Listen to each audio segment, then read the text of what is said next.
Podcast Magalas. Halo sahabat Smagalas, kita jumpa lagi dalam bincang-bincang tentang sekolah kita, SMA 13 tercinta. Banyak hal yang teman-teman Smagalas harus gali dari misteri SMA 13 Semarang. Ternyata kita tuh banyak banget menyimpan misteri. Nah, di saat ini telah datang seorang narasumber yang patut kita juluki sebagai juru kuncinya SMA 13 Semarang, karena beliau adalah yang tahu segala sesuatu perjalanan SMA 13 Semarang ini sejak dari berdiri hingga sampai saat ini. Ya, kita undang di bincang kita kali ini adalah sosok yang luar biasa sekali. Halo Mas Prawit, apa kabar Mas Prawit? Alhamdulillah sehat, baik-baik aja Bu. Iya, alhamdulillah. Ya, saya lebih senang memanggil beliau dengan sebutan Mas Prawit supaya kesannya lebih muda gitu ya Mas ya. Terima Iya, kasih. meskipun beliau sudah purna tetapi semangatnya yang selalu muda, sehingga saya tetap setia memanggil beliau dengan sebutan Mas. Oke. Mas Prawit, selamat datang di bincang-bincang kali ini, karena saya punya banyak pertanyaan di segmen satu ini. Kira-kira sanggup menjawab ya Mas ya? Insya Allah. Insya Allah, iya. Tentu saja di dalam perjalanan karirnya Mas Prawit ini kan nggak ujuk-ujuk gitu ya, ditempatkan di SMA 13 gitu. Iya, bisa cerita Mas, Mas Prawit ini datang ke SMA 13 Semarang tahun berapa? Mestinya dengan segala ceritanya. Monggo Mas. Oh iya, terima kasih Bu. Saya datang ke SMA 13 itu tahun 1993.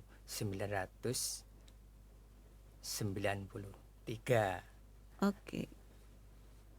Tepatnya tanggal 1 bulan 3. Oke, 1 Maret ya Mas? 1 Maret 93. 1993. Iya. Terus mungkin bisa diceritakan Mas, itu penempatan PNS pertama atau bagaimana?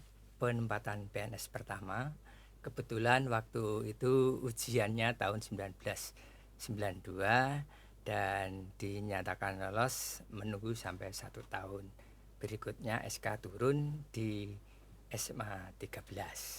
Kalau sebelumnya boleh tahu Mas, di mana Mas? Sebelumnya saya ikutnya kerja di bawah naungan IKIP Semarang.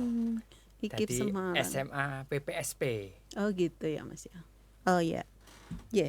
Terus ketika Mas Prawit datang ke SMA 13 tuh, kondisi SMA 13 tuh seperti apa sih Mas? Ya, terus terang saya terkejut waktu datang pertama kali masuk di SMA 13. Karena saya kan orang desa ya. Pikiran saya yang namanya sekolah di kota itu semua itu bagus. Ternyata tidak begitu. Oh. Ternyata seperti apa Mas? Saya masuk ke sekolah sini pertama itu rumput alang-alang itu sampai depan sampai belakang itu alang-alang semua. Dan dikeliling semua itu pohon bambu, dari depan sampai belakang juga pohon bambu. Hati saya juga belum begitu percaya, tapi kenyataannya memang SMA 13 dulu seperti itu. Oh gitu Mas. Kalau konon kabarnya SMA 13 itu sebelum pindah ke Rowo Semanding ini ya Mas ya, itu nginduk ya, istilahnya nginduk di SMP 23. Mas Prawit tahu enggak itu Mas? Enggak tahu kalau yang di nginduk di SMP 23 itu saya belum tahu, karena tahu saya sudah SK turun di SMA 13, SMA 13-nya sudah di sini. Kabarnya sudah berapa tahun Mas itu pindah ke sini itu Mas, ketika Mas Prawit datang? Saya datang ke sini kan 93 lah, itu SMA pindah dari SMP 23 ke SMA Murni itu tahun 1987. Ya, kurang lebih 6 tahun ya. Oh, sudah ada 6 tahun di sini, baru Mas Prawit datang gitu ya Mas? Iya. Lah, mungkin ini Mas Prawit masih ingat ya, jalan untuk menuju ke sekolah itu Gimana Mas Jalan kalau dari arah pasar itu lah, Pasar Mijen? jalan menuju sekolah itu memang yang aslinya itu lewatnya muter Bu, lewat Makam Watu Belah, muter Ya. Kampung Jamu itu baru ke sini. Depan Hmm, SMA itu jalan yang asli. berarti yang jalan sepanjang depannya Pak Bambang itu belum ada ya Mas ya? Itu juga ada, Oh tapi ada. kebanyakan yang mobil waktu itu lewatnya sana masih Oh muter. masih muter. Iya. Kalau jalan itu Mas yang menuju dari arah Bunasri sampai ke sekolah sudah ada belum Mas? Itu belum ada, Oh belum itu belum ada. ada. Jalan itu memang waktu itu belum ada, hanya setapak orang lewat. Tuh, akhirnya SMA 13 punya inisiatif membeli lahan tersebut dengan harga di bawah harga jual. Oh gitu gitu ya. Lah, kebetulan antara sampai Gunasri sampai SMA itu SMA yang Beli. beli Oh dengan gitu. harga di bawah standar. Iya. Mas Pray tahu nggak itu jalan itu dulunya tanah punya siapa? Milik siapa Mas? Sepanjang jalan itu yang Jadi, punya, dari mulai pojok sampai pojok sini itu oh iya. masing-masing punya ngelepas tanah dipakai untuk jalan. Oh punya beberapa orang itu Mas. Iya, beberapa Oh orang. iya iya. Jadi berarti SMA 13 beli ke beberapa orang Iya, untuk iya, akses jalan iya. itu. Oh, kira tahun berapa itu Mas? Itu waktu itu Pak Bambang yang ya kurang lebih tahun eh 2000 ya 2000-an gitu ya. Oh 2000-an. Oke, berarti saya juga belum di sini tuh. Iya, belum. Karena saya masuk di sini 2002 Pak Prawit. Eh, Iya. Masih Pak Udi kalau tidak salah itu kepala sekolahnya Pak Udi. Oh masih Pak Udiono Iya, ya Pak Pak ya. Oh Udiono. iya. Oke. Kita melihat ya di area SMA 13 ini meskipun sekarang sudah tumbang tapi dulu ada pohon raksasa ya tuh yang namanya pohon Joho gitu ya Mas. Bonjo, ya Iya. betul. Eh kalau kita melihat secara fisik pohon Joho yang begitu besar yang konon kabarnya usianya sudah ratusan tahun ya Mas ya. Iya, betul. Mungkin menyimpan cerita atau bahkan cerita yang agak misterius gitu.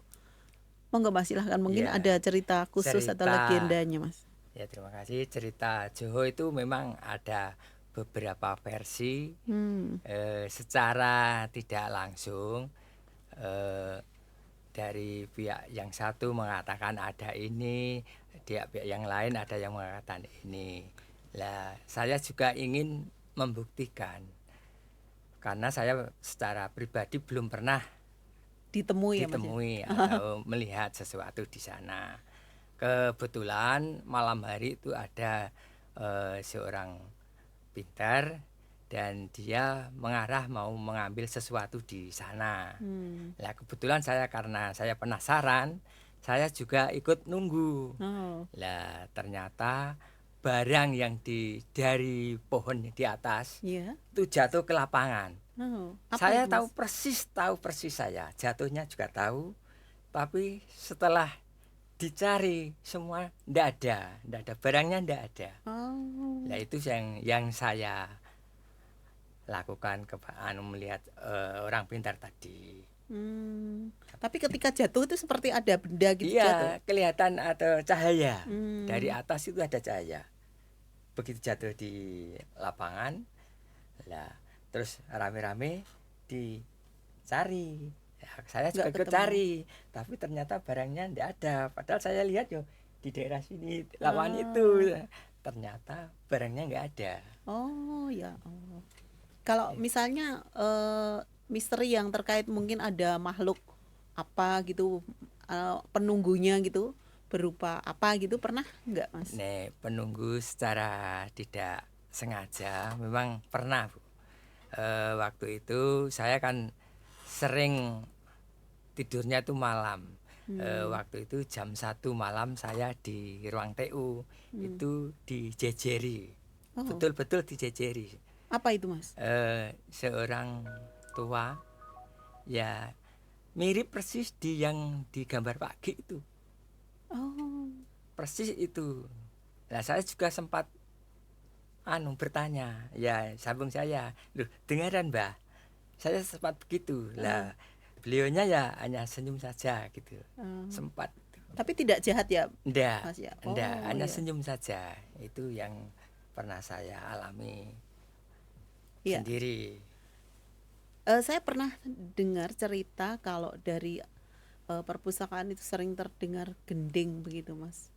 Siang pun pernah ada yang dengar gitu. Iya, Betul nggak, Mas itu? ya memang secara tidak langsung itu ada beberapa yang sering mendengar. Contoh waktu itu saya ingat tuh Bu Nureni kalau tidak salah itu pernah tanya sama saya, Mas tadi di pojok perpus tuh ada suara gamelan saya. Dan Bu Ah, Nurnya itu eh, Bu Nurani Nureni ya, yang ya. pernah dengar itu. Ah, Bu Nur. iya ya. Kalau Mas Prawit dulu, Mas Prawit nggak pernah dengar ya? Enggak, Oh, saya belum pernah ya. enggak Oh, pernah dengar. oke oke. Iya Mas. Eh kalau terhitung sampai saat ini ya Mas, Mas Prawit itu tinggal di SMA 13 itu sudah berapa tahun ya Mas ya? Di 13 kurang lebih 33 tahun. 33 tahun, iya. Oke Mas, ketika Mas Prawit datang ditempatkan di 13 ini kan belum ada tempat ya, istilahnya belum ada rumah untuk Mas Prawit gitu. Belum, Bu. Ya, terus Mas Prawit tinggal di mana? Saya dulu tinggalnya di Indraprasta. Hmm. Sebelum di Indraprasta saya di Jalan Pemuda 143. Hmm. Terus kan lama-lama di sini Mas Prawit, Laju. oh laju. Ya, dulu Iya. saya Berapa laju. tahun Mas laju? Laju kurang lebih 7 tahun. Terus setelah itu? Lah, waktu itu memang saya secara tidak langsung masuk pertama itu ibu kepala sekolah mendaki dibuatkan di rumah sini. Tapi saya masih menolak. Pas ibu kepala sekolahnya siapa itu Bu Mas? Sutiatni. Oh, Bu Ya, Sutiatni. terus yang kedua Pak Budiono. Hmm. Pak, Pak Budiono juga sama, buatkan rumah di sini. Saya belum mau. Hmm. Terus akhirnya yang ketiga kalinya Bu Sripa. Oh, Bu Sripah Bu ya. Sripa pokoknya mengendaki dibuatkan rumah sini. Saya juga pikir-pikir karena pada waktu itu saya bekerja di sini, SMA 5 juga tidak mau lepas. Hmm. SMA 5 tetap tenaga saya masih dipakai di sana. Karena SMA 5 minta selama 1 tahun sebetulnya saya di 13 itu. Hmm. Langsung diminta di bagian kepegawaian, boleh ditarik nanti kalau sudah 100%. Lah akhirnya dari pihak 13 tidak mau lepas. Hmm. Lah SMA 5 juga enggak mau Lah akhirnya saya di SMA 5 itu sampai 3 kali kepala sekolah Hmm. Berarti dipertahankan di double sana. gitu ya Mas kerjanya ya? Iya, Oh, ya Allah. Ya. siang di SMA 13, malam dipertahankan di SMA 5. Oh. Lah terus saya pikir-pikir akhirnya memang 13 tidak mau lepas, otomatis saya manut Bu Sripah. Oh, Nah, gitu. akhirnya Milih di 13. dibuatkan Bu Sripah rumah. Hmm. Yang ada di belakang itu ya Mas ya? Iya. Oh, iya iya. Terus berarti itu istilahnya rumah dinas atau gimana Mas itu? Ya, sebetulnya waktu zaman dulu itu mengatakan rumah penjaga. Karena di Hmm. instansi pemerintah itu kok rumah penjaga kurang tren gitu mungkin ya. Hmm. Seolah-olah mengatakan rumah dinas. Oh gitu. Kalau dibilang rumah dinas katanya kurang layak Iya. gitu. Bahkan mungkin sangat nggak layak ya Mas Iya, ya. gitu. Itu pun kemudian pada perkembangannya Mas Prait memperbaiki sendiri ya. Iya, rumah dinas itu dulu ndak ada apa-apanya, Bu. Hanya kotak gitu ya Pak. Hanya rumah jadi karena saya memang tidak nuntut. Sebetulnya memang saya tidak mau. Hanya dibuatkan saja, jadi keramik, ngecat sembarang dengah itu saya sendiri. Hmm. Dan letter L itu antara samping 10E4 sampai 10E4 ke sana itu saya yang nguruk tanah sendiri. Hmm. Itu ada 1 meter dalamnya dulu. Oh iya iya iya. Sampai listrik pun saya juga Pasang pasang sendiri. sendiri. Oh ya Allah, ya Masya Allah. Iya iya. Ya, ya Mas. Setelah Mas Prait menempati rumah itu ya, mungkin ada wejangan khusus gitu dari Ibu Kepala Sekolah yang waktu itu Bu Sripah Sugianto ya Mas ya? Nggih. Iya, mungkin ada wejangan khusus di mana harus begini atau tidak boleh begini gitu. Oh Ada iya. Mas? Iya, terima kasih Bu. Iya. Memang ya sebetulnya saya juga mohon maaf Bapak Ibu guru di SMA 13 yang belum tahu ya. Iya, gimana Mas? Memang saya itu kan di link sama Bu Sripah. Mas Prawit saya kasih rumah di sini, dikasih jalan. Tapi catatan satu, jangan sampai ada guru apalagi siswa lewat rumah Mas Prawit. Pokoknya tidak ada alasan guru telat lewat sana, jangan. Lewat itu dalam artian ketika terlambat jadi Untuk jalan pintas gitu pintas, ya. iya. Oh iya, artinya Nggak kalau boleh. misalnya saya suatu saat lewat situ karena ada keperluan apa gitu, tapi bukan dalam rangka terlambat gitu boleh ya Mas ya? Ya momennya tergantung momennya Bu. Iya, Ya, maksudnya nggih. mungkin saya mau numpang lewat karena mau ke Pak Irfan misalnya. Iya. Karena saya mungkin daripada muter-muter saya lewat Mas. Boleh Iya. enggak itu Mas? Ya secara otomatis ya dibilang tidak ya tidak enak. Neng karo darurat mungkin bisa anu ya. Memang ya pesannya begitu Bang Bu anu. Pokoknya ndak ada anu. Lah saya tuh iya, iya. Mungkin memang intinya saya itu jaga. ya, mungkin Iya. intinya itu jangan buat akses Iya. ya umum gitu ya. Iya. Ya kalau keperluan khusus yang Iya. sangat darurat mungkin nggak apa-apa ya. Apalagi kok terkait dengan misalnya keterlambatan ya baik siswa maupun guru ya. Itu memang wejangan yang Jangan ya. iya, Betul-betul sangat-sangat. saya Iya, pegang. iya Ya, betul, saya betul, iya. Wah jadi tahu kalau kayak gini Mas. Oke Mas, karena di segmen 1 ini sudah banyak pertanyaan ya, kita nanti akan lanjutkan di segmen 2 ya Mas ya. Ya, Kita ngopi-ngopi dulu. Oh iya, Oke, terima kasih. ya kita akan break dulu dan kita tunggu segmen kedua.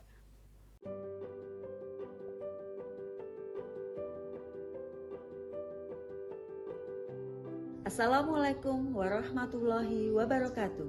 Saya Isnaini Tapa Astuti, Kepala SMA Negeri 13 Semarang. SMA Negeri 13 Semarang mempunyai visi menguasai iptek berdasarkan imtak yang berwawasan lingkungan. Dengan salah satu misinya, pembinaan fisik, mental, dan spiritual melalui kegiatan yang relevan. Kami berusaha mewujudkan sekolah ini menjadi sekolah sehat. Untuk mewujudkan sekolah sehat tersebut, kami fokus pada beberapa hal. Di antaranya adalah meningkatkan kualitas lingkungan sekolah yang bersih, aman, dan nyaman, meningkatkan kualitas pendidikan kesehatan dan gizi bagi siswa, meningkatkan kualitas layanan kesehatan bagi warga sekolah, meningkatkan partisipasi masyarakat dalam mewujudkan sekolah sehat. Langkah-langkah yang kami lakukan adalah sebagai berikut: membuat program kebersihan sekolah secara rutin, mengadakan kegiatan olahraga dan rekreasi yang menyenangkan, membuat taman sekolah yang hijau dan asri, mengadakan pelatihan kesehatan dan gizi bagi siswa dan guru, bekerja sama dengan puskesmas dan dinas kesehatan setempat, melakukan pendampingan kepada siswa untuk meningkatkan kesehatan mental mereka sehingga tercipta generasi yang sehat lahir dan batin, serta mengadakan kegiatan posbindu yang secara rutin kita lakukan setiap bulan sebagai layanan pemeriksaan kesehatan bagi warga sekolah. Terima kasih atas kerjasama dan komitmen seluruh warga sekolah untuk mewujudkan sekolah sehat di SMA Negeri 13 Semarang. Salam sehat. Wassalamualaikum warahmatullahi wabarakatuh. SMA Negeri 13 Semarang berkomitmen penuh untuk menciptakan lingkungan belajar yang sehat, nyaman, dan mendukung tumbuh kembang peserta didik secara optimal. Upaya ini diwujudkan melalui 4 pilar utama, yaitu 1. Pendidikan kesehatan sekolah yang terintegrasi dengan materi kesehatan, seperti gizi seimbang, kesehatan mental, dan pencegahan nafsa ke dalam kurikulum, serta kegiatan ekstrakurikuler. Budaya sehat juga ditanamkan melalui pembiasaan harian seperti cuci tangan pakai sabun, sarapan bersama, sikat gigi terjadwal, serta peregangan di sela-sela pelajaran. 2. Pelayanan kesehatan melalui program UKS dan kerjasama dengan puskesmas. Sekolah menyelenggarakan pemeriksaan kesehatan berkala, layanan pertolongan pertama, serta pemberian tablet tambah darah bagi siswi. Selain kesehatan fisik, tersedia pula layanan konseling untuk mendukung kesehatan mental peserta didik. 3. Lingkungan yang sehat. Fasilitas sekolah dikelola dengan standar kesehatan yang ketat, meliputi penyediaan air bersih, toilet yang higienis, serta drainase yang bebas jentik nyamuk. Sekolah juga menerapkan pengelolaan sampah 3R, menyediakan kantin sehat, membangun ruang terbuka hijau, dan menetapkan kawasan tanpa rokok maupun kekerasan. 4. Manajemen UKS. Program kesehatan dikelola secara profesional dengan struktur organisasi yang jelas, dukungan anggaran dari dana BOS, dan sarana-prasarana yang memadai. Sekolah juga menggunakan buku rapor kesehatan untuk memantau perkembangan siswa serta memastikan kesiapsiagaan bencana melalui jalur evakuasi dan peralatan pemadam kebakaran. Seluruh kegiatan ini dievaluasi secara berkala untuk memastikan sekolah tetap menjadi lingkungan yang aman dan mendukung masa depan generasi yang berkarakter. Oke, ketemu lagi kita di segmen kedua, bincang-bincang kita dengan narasumber hebat kita, Mas Prawit. Ya, udah seger ya Mas, sudah ngopi-ngopi kita. Alhamdulillah Ya, seger, waduh, sehat. Iya, sehat yang penting. Iya, di segmen kedua ini saya masih boleh tanya-tanya ya Mas ya. Oh ya, terima kasih. Oke, ya Mas, biasanya kalau masjid itu kan posisinya di depan ya, atau di depan masjid. Kalau ada pintu gerbang kemudian ada masjid di sebelah kanan, biasanya gitu. Tapi rasanya agak aneh ya ketika kita ke SMA 13 justru masjid itu letaknya kok di belakang ya Mas ya. Mungkin ada cerita yang melatar belakangi kenapa masjid kita ada di belakang. Oh ya, terima kasih Bu. Ini ya menurut cerita ya. Iya. Pendahulu kita mengatakan bahwa masjid itu sebetulnya bukan di belakang. Waktu itu jalan yang masuk untuk SMA 13 akses itu lewatnya samping Johor. Oh. Jadi menurut cerita jalan samping itu justru jalan negara. Jadi sudah ada jalannya waktu SMA belum dibangun, itu sudah ada jalan, nah, walaupun belum bagus. Yang samping sekolah. Yang samping sekolah ini. Oh. Jadi pintu gerbang masuk itu sebelah samping Johor. Lah, terus masjidnya di situ karena ini menghadapnya ke barat. Iya, Otomatis iya, betul, masjid di depan. Iya. Kalau itu andainya terjadi beneran. Tapi ternyata lambat laun akhirnya membuat jalan dari arah samping sekolah. Iya. Berarti justru jalan yang sekarang itu dulu belakang ya Mas ya? Iya, belum ada jalannya. Oh. Iya, ya makanya kenapa sekarang justru karena dibalik jalannya jalan masuk di belakang, maka masjid kesannya sekarang ada di belakang. Di belakang. Gitu ya Mas? Iya. Oh, iya. Oke. Ya. Kalau andainya jadi di depan itu ya di depan jalannya. Iya, Karena betul. sekolah ini menghadap ke barat. Iya, karena Dan- saya tuh gini Mas, sering ya tamu itu menanyakan, Iya. ya menanyakan, Ibu ini kok masjidnya kok di belakang, padahal biasanya masjid itu ada di depan gitu. Iya. Ya, ternyata ceritanya seperti Ternyata itu. ceritanya seperti itu. Iya. Ya, kalau selama Mas Prawit bekerja, ya berarti selama 30 tahunan ya Mas ya. Iya. Iya, sudah merasakan berapa kepala sekolah Mas? Alhamdulillah saya di SMA 13 itu 12 kepala sekolah. Sampai Bu Isna ini. Sampai Bu Is. Oke, iya. Saya yakin ya karena setiap pemimpin itu kan pasti punya karakteristik masing-masing gitu ya. Kalau menurut Mas Prawit yang mungkin punya kesan tersendiri di hati Mas Prawit karena mungkin ada makna tertentu pada seseorang gitu. Adakah Mas itu? Ya, terima kasih Bu. Nek menurut saya kepala sekolah hampir semua menurut saya pribadi ya Ya. baik semua sesuai dengan voksi tugasnya. Secara kekeluargaan juga baik dengan saya maupun keluarga saya. Tapi yang ada yang istimewa, yang begitu memperhatikan betul-betul sampai detil itu memang Bu Sripah, Bu. Bu Sripah itu luar biasa.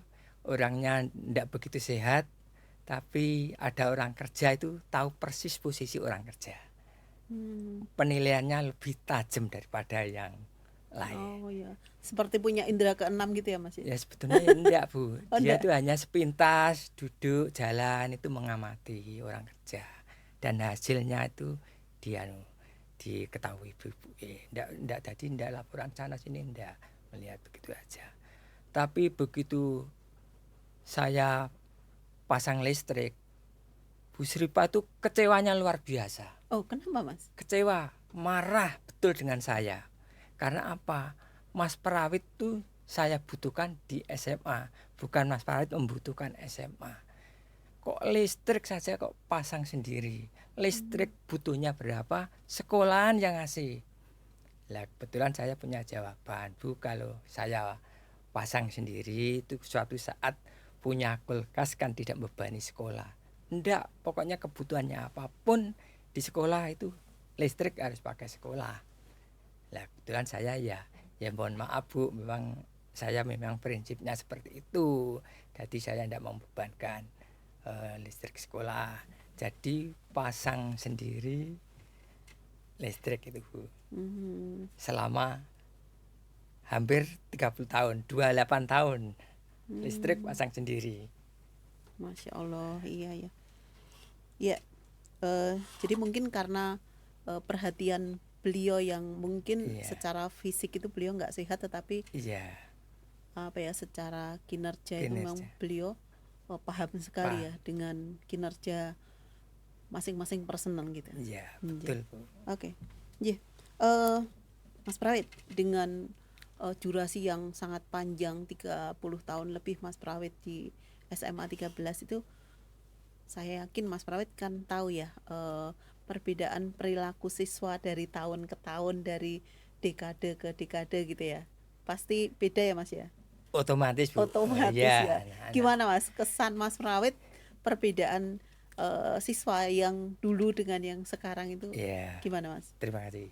Perbedaan memang jelas Bu. Nah, kalau SMA 13 waktu dulu dengan sekarang, waktu dulu secara akademik masuk SMA itu kan seleksi, Ya, otomatis akademiknya lebih agak bagus. lebih bagus secara akademik, tapi secara komunikasi anak-anak dulu dengan sekarang juga beda. Ya, gimana Mas? Anak-anak dulu komunikasinya itu nyambung Bu.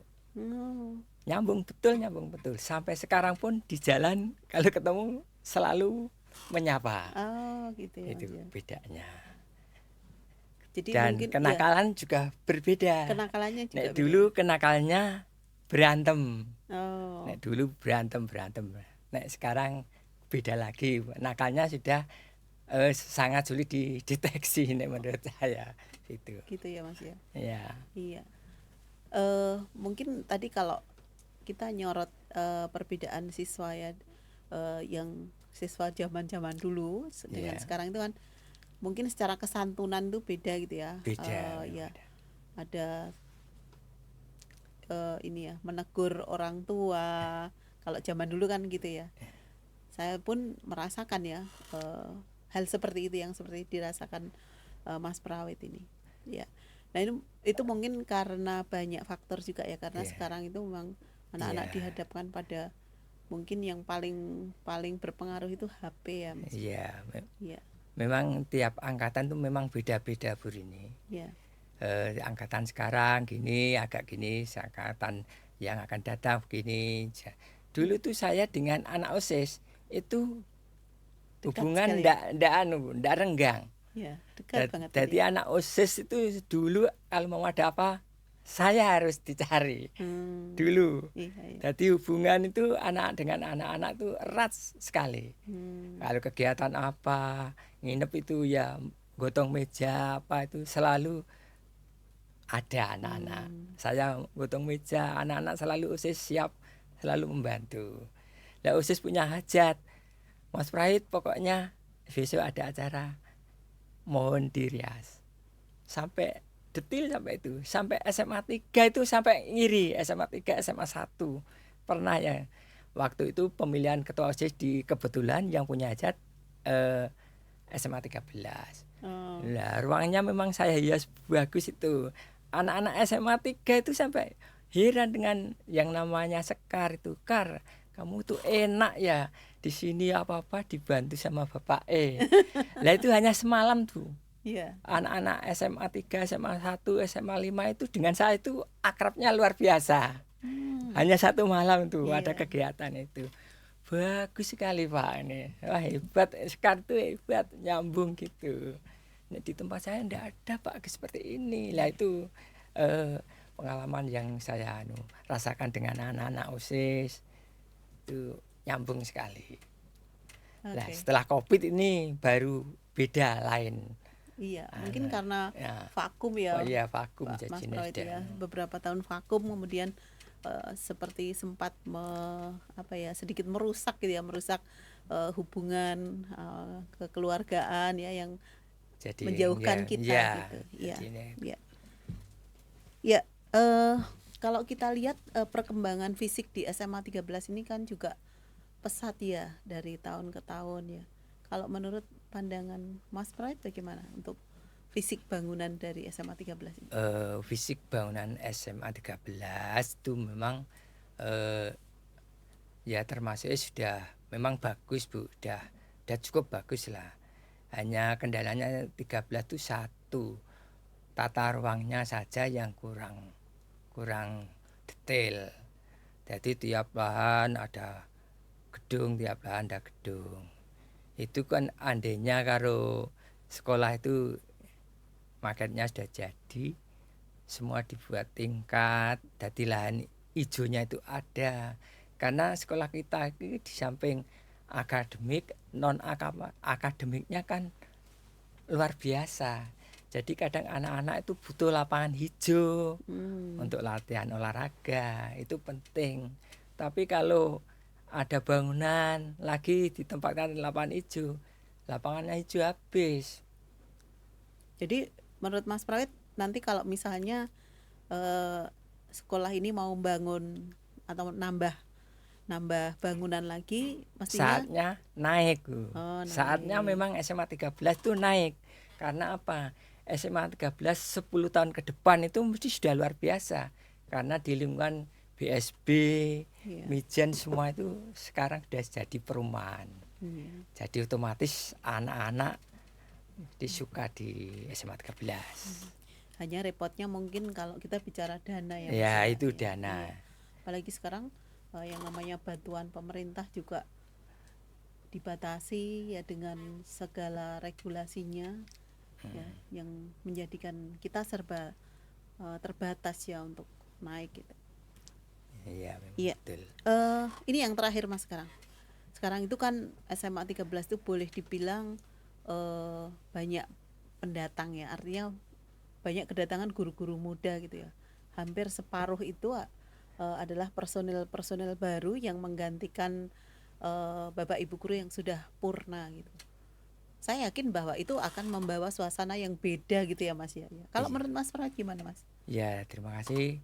Memang alamnya sudah beda karena Bapak Ibu guru yang dulu sudah purna, sekarang yang ada yang muda-muda. Dulu mungkin cara pembelajaran mungkin ilmunya sama ya. Ya mungkin kebedaannya mungkin hanya di IT Bu. Kalau yang Bapak Ibu guru yang baru-baru ini itu kelihatannya cocok sekali. IT-nya tuh hebat-hebat. Iya, Saya betul, lihat dari itu semua hebat.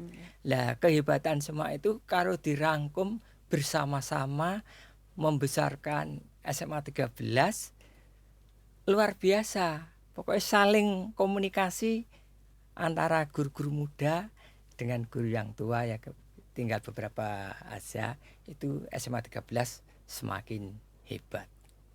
Iya. Iya, jadi intinya komunikasinya semakin Ya, apa ya di sering-sering dikomunikasi ya. ya Ya, sering-sering komunikasi ya, apalagi ya, masalah perlu. IT gitu ya Mas ya, supaya IT, ya. tua-tua seperti saya ini nggak ketinggalan gitu ya Mas ya. Ya otomatis. Iya iya iya. Ya. Asik sekali nih Mas, kayaknya saya masih betah untuk 5 jam ke depan, tetapi apa boleh buat, ini waktu kita sudah dibatasi, dan saya mengucapkan terima kasih sekali atas kesediaan Mas Prawit untuk rawuh dan berbagi pengetahuan tentang perjalanan SMA 13 Semarang ini. Ya, saya hanya bisa berdoa mudah-mudahan Mas Prawit dan keluarga sehat Amin. dan senantiasa setia yang mengawal perjalanan SMA 13 Semarang ini sampai titik darah penghabisan gitu ya Mas ya. Insyaallah. Iya. Iya, sekali lagi matur nuwun Mas rawuhnya ya. Ya, terima kasih Dan kembali Bu. ya saya Mudah-mudahan bermanfaat. iya, amin. Saya yakin ini akan sangat membawa manfaat untuk kita, terutama kami generasi yang memang tidak tahu perjalanan awal SMA 13 Semarang ini. Tahu-tahu kan kami datang sudah seperti ini, sudah seperti ini. Apalagi ini untuk guru-guru muda ini kan lebih jauh pengetahuan dibandingkan saya gitu. Makanya harapan saya dengan bincang kita ini menjadi salah satu sumber pengetahuan kita tentang perjalanan SMA 13. Oke, sahabat Semagalas, demikian tadi bincang-bincang saya dengan narasumber hebat kita Pak Prawit. Mudah-mudahan bermanfaat dan sampai ketemu di bahasan yang lain yang akan memberikan pengetahuan untuk kita semua. Oke, salam sehat. Assalamualaikum warahmatullahi wabarakatuh.